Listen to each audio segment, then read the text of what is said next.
Ladies and gentlemen, some of you might remember this woman. Her name is Ratna Sarumpait, and she is an Indonesian activist and politician. In the year 2018, before the 2019 election, she was caught up in a very big hoax which led her to spend 2 years in prison. She said that she was captured and tortured by an unknown group of people, and since she was a part of Prabowo Subianto's national election campaign, his supporters automatically believed that the people who captured and tortured her were Jokowi supporters. Therefore, they labeled Jokowi supporters as cruel and violent in the media. These kind of hoaxes can be very disruptive for our society since this caused people to have distrust in the second presidential candidate. So that is why, in this presentation, we will be explaining about understanding and combating hoaxes. But before we start, please allow us to introduce ourselves. We are from Public Vocational High School 4 in Malang. My name is Roxane Edriazra Permana, and I will be the first presenter of today, presenting about understanding hoaxes and the conclusion. My name is Drajad Kusuma Adi, and I will be the second presenter talking about how hoaxes affect people and how to combat it using digital literacy and fact-checking techniques. My name is Nindyaji Fariqarrafi, and I will be the third presenter as presenting responsible online behavior. So, first of all, understanding hoaxes. What exactly is a hoax? A hoax can be perceived as an act to trick people into believing something false and often absurd as genuine. Hoaxes can come in many different forms, such as misleading information, fabricated images, or fake news. Hoaxes are usually created in order to gain a specific goal, whether it be to gain attraction or to cause controversy.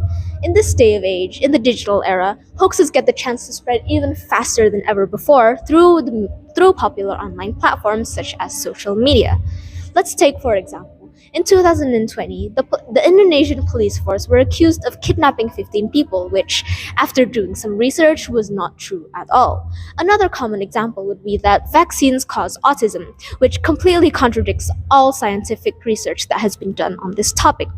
So, from those examples above, it's clear how much of a negative impact hoaxes can have on our society. So, how do hoaxes even affect people in the first place? That will be explained by my friend Adi.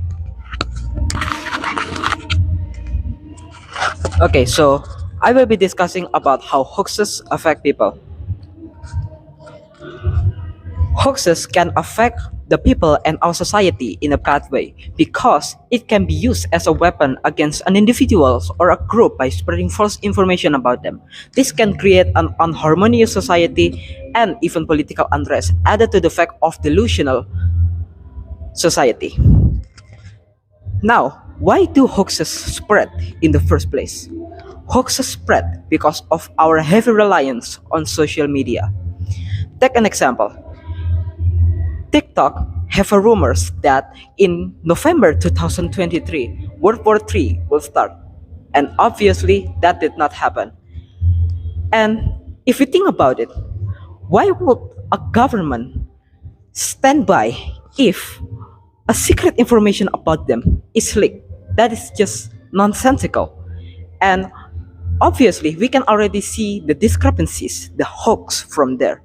And this method of debugging a hoax is called digital literacy, which is one of two techniques we're going to be exploring today. So what is digital literacy? Digital literacy is our ability to find and evaluate information that we found on the digital world. Digital literacy is a powerful tool against hoax because it empowers people to think more critically and skeptically. One example of digital literacy is community notes in Twitter, or today called X. In community notes, people can add context such as this information is wrong, this information is biased, this information lacking context, this information is out of context, etc. And it helps people to gain more information and think critically. Another method is using fact-checking techniques. This is usually carried out by large groups such as group of volunteers or even the governments, which have better resources. So fact-checking techniques gather data that opposes the said hoax to present an opposing argument that is actually the true fact. And of course, fact-checking techniques is better than digital literacy, but that doesn't mean digital literacy is bad. We should practice it. And Of course, we should fight hoaxes using digital literacy and promote fact checking techniques. After that, we should establish a responsible online community. And for that, my friend Rafi will explain more about it. All right, I will be explaining responsible online behavior. Now, first of all, what is a hoax? What is a hoax without anyone to spread it? That's right, nothing. There won't even be a hoax without anyone to spread it, without anyone to believe it. Okay, good. We got that now. So the second thing is, I will take an example from Adi. Now, World War III would start in 2023, which we all know it didn't happen at all. But imagine it was on a small, it's quite on a small audience, so it didn't affect us much. But imagine if it's on a larger audience. Well, it would even cause riots, I assume. Now I'll take the second example from Kim about the Ratna being beaten up by Jokowi supporters. So imagine if that reached an even larger audience.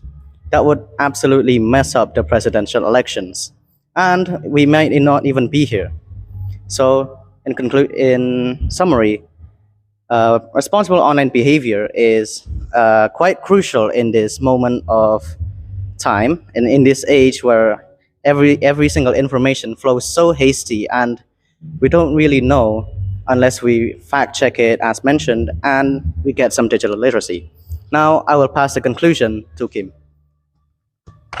So, in conclusion, we all know that the internet is a very powerful tool that can be easily misused by anyone to spread false and possibly even dangerous information.